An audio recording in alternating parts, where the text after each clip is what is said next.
Well, it sounds like there's going to be a lot of fun on Artist Day on January 17th. And next on the show, we'll feature the work of a full-time artist, Jim Lindsay. He's lived in Victoria for 15 years. He graduated from the Glasgow School of Art in 1967. He's been a teacher and more recently a cafe proprietor, but now he's working permanently and full-time as a self-employed artist. We're going to feature his work. It's entitled On Harris Green, and it's a tongue-in-cheek look at the state of public art in Victoria and our attitudes toward it. I've always liked this park, this long thin strip of green with these magnificent trees. The walk along Pandora from downtown is more enjoyable because of this parkway. During my daily walks home, I began to notice how we have added to the enjoyment of this area with extensive public art installations. I wanted to catalogue those artworks to provide a record of those exciting accompaniments to our too often too dreary life here in this sleepy city. So these are the slides I made as I walked home from downtown. And this first slide shows the eclectic mix of Victoria's architecture, shows the Swedish Ball lamp standards and the Swedish furniture design store in the foreground, back through various types of church architecture. The church on the immediate right here was built in 1929, 6 months before the Great Crash, and Pandora Street, as we walk up, contains many churches. This is the beginning of Harris Green. Harris Green was a surveyor's mistake. In any event, it comes to a point here. Observe the tree, observe the conifer leaning to the left on your screen. This, I think, is a City of Victoria landscaper's victory in analysis of shape and form. The same tree fits into the spire shape, missing in your picture, but the spire shape from the United Church on the corner of Blanchard and Pandora, the spire shape of the tree and the spire shape of the church. This is Pandora Avenue Church, the nameplate. This is public art. This is meant to educate and embellish the building. Sandstone carving, 1890. This major piece of public art on the sidewalk of Pandora, the Big O tire, is some critic dubbed it as signifying nothing, but I think it's an important piece.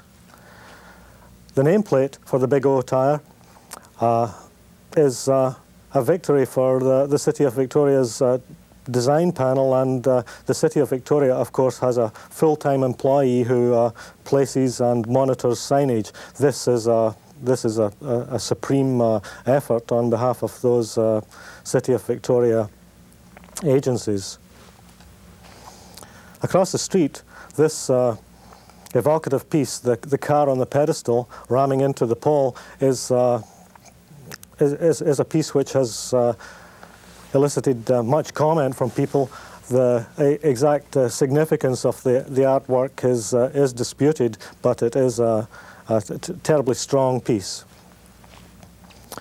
Across the road from the kitty corner from the car on the pedestal is this new mini plaza built, I think, sponsored by the Tandy Computer Store. There's also a Japanese restaurant, and the long, low lines of the plaza are kind of evocative of that Japanese element. But before we look at this in detail, way over the back there to the right, you'll see something that is, I guess, Victoria's major public art piece of the last couple of years. This was built in early 1989 by BC Tel, one of the major corporate sponsors of public art, and it was built to commemorate the 25th anniversary of the Fab Four's visit to Canada. It's called simply The Beatles. Back to the mini plaza, here's that fountain installed on the corner of Blanchard and Pandora. It was designed by a Tandy 2000 TC and an immense success. BC Hydro is the other major public art sponsor in the downtown city of Victoria, and these hydro poles with the sculptural elements up top complement the surrounding architecture amazingly well. This one here, placed beside the spires of the United Church, is terribly sympathetic to its background, as is this one here, built into the treed area, which again, complementary. And these hydro poles in the downtown form a network, and this network idea, this grid system, is one of the most important movements in modern urban public art. Here's another one. Notice the beautiful green patina of this pole contrasting with the greenish patina on the top of the spire. This piece of public seating through the middle here, you might see it's in shadow slightly, but this is quite a well-used public seating element, and it's rather tightly placed, but giving that tension-filled aura which people enjoy when they want to sit in a public place. It's right between two roads, the access road and the Pandora four-lane highway going downtown. It's here's the view to the west. It's well, let's look at the view to the north. This is four lanes of very busy traffic. So the placement of this bench is can be said to be exciting in the extreme. In the background there, just above the front of the car, away in the background beside that building, there's another little beautiful element of public art, and it's a flower piece. This is quite a simple piece, but majestic in its execution. Across the road we have another more modern piece. This is by Photoprint, and there are many of these more modern pieces in the downtown. This one by McDonald's, as we look through this network of sculptural information, road information signs, almost obliterate those majestic sculptures by McDonald, which McDonald, of course, another major sponsor of public art in the downtown. This is a long shot of the Golden Arches and the Silver Phallus. Here's a site by Vancouver and Pandora, and this site is calling for something major, I think, and whether it's going to be BC Tel or BC Hydro who places something in this spot, I don't know, but something will happen here quite soon. This is just beside there is a nice piece of church architecture from the 20s or 30s. It's a kind of Art Deco. Across the road we have St Andrew's School with another major piece of public art installed very high up, so it's quite difficult to tell who or what it is, in fact. And across the road, again, by the income tax building, is this piece by Leonard Epp, which was installed in 1966 at a cost of $7,100. The income tax building, or the new federal building as it's sometimes known, is to me quite a masterpiece of architecture, designed by Wade Stockdale Armour and Blewett. It contains a couple of major public art pieces. This mosaic element by the doorway is, I don't think it's an actual public art piece, but it's a design element which complements an otherwise black and white building.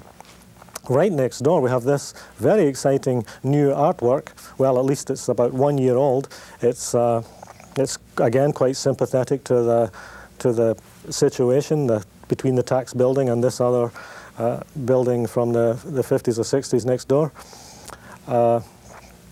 This piece is still there. You can watch it, and the artist has in mind here how biological and biological reclamation can take place in an earthwork such as this. Looking across at some public seating, there's no shortage of public seating in Victoria.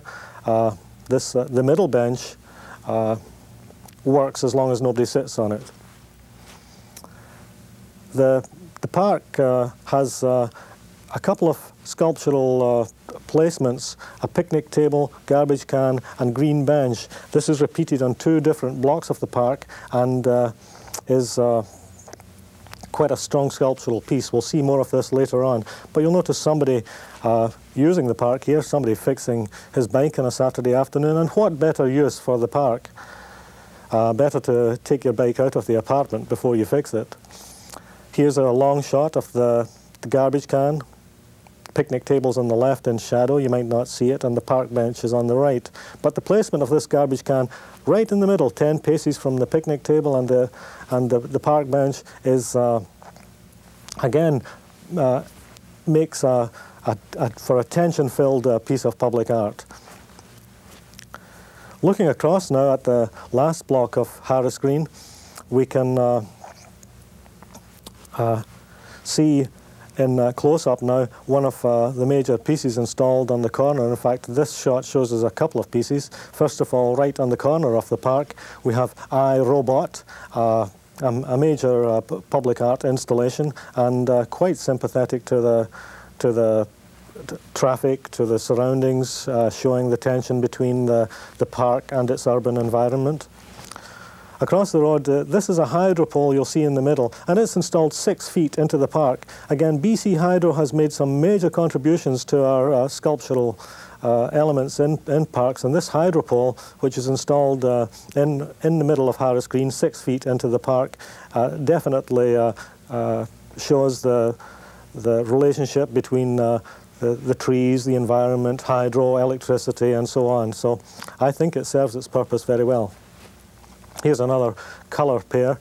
You'll notice a McDonald's cup down beside the fire hydrant there, and that's why we have those blue garbage cans. Here's the information sign which says Harris Green and named after Thomas Harris, first mayor of Victoria, etc. And you can't really read this sign from standing here on the sidewalk at Cook Street, but if you get in your vehicle and drive around that feeder road, you'll be able to read it from your vehicle. I guess that's why it's installed at that point. Here are those beautiful installations on Harris Green: garbage can, picnic table, and bench. I can't say enough about the beauty of these pieces. The bench, actually, the artist, when he composed this piece, tried for the greatest amount of public involvement possible, and sometimes the bench moves. This public involvement, I think, is one of the major good points of this piece of public art. Right at the top of Harris Green, we have the Christian Science Church, which is a heritage building and shines out forcefully on Harris Green. This terribly evocative piece called Waiting at the top of Harris Green as you crest the hill coming down Pandora. This is the first piece of public art you see on Harris Green. It's been there as long as I've been in Victoria, 15 years. The public respects public artwork. Sometimes people think that when you install a piece of public art, it might be subject to vandalism, but I've never even seen anyone attempt to sit on this bench. Here I am, almost home. Here's Rutland Street and this sidewalk installation at 1220 Rutland Street. I snapped this slide in the springtime. A few days later, the City of Victoria work crews came by and cleared the bottom area of flowers to within an inch of the ground. It's installed on the sidewalk area. There's 18 inches of earth before the sidewalk hits. And the owners of this house were saddened, but understanding. The city employees, of course, have to do their job. Here I am, back home in Rutland Street, sitting beside my lily pond in the backyard. This is where I sit and think about Harris Green. I think it looks like Paris sometimes.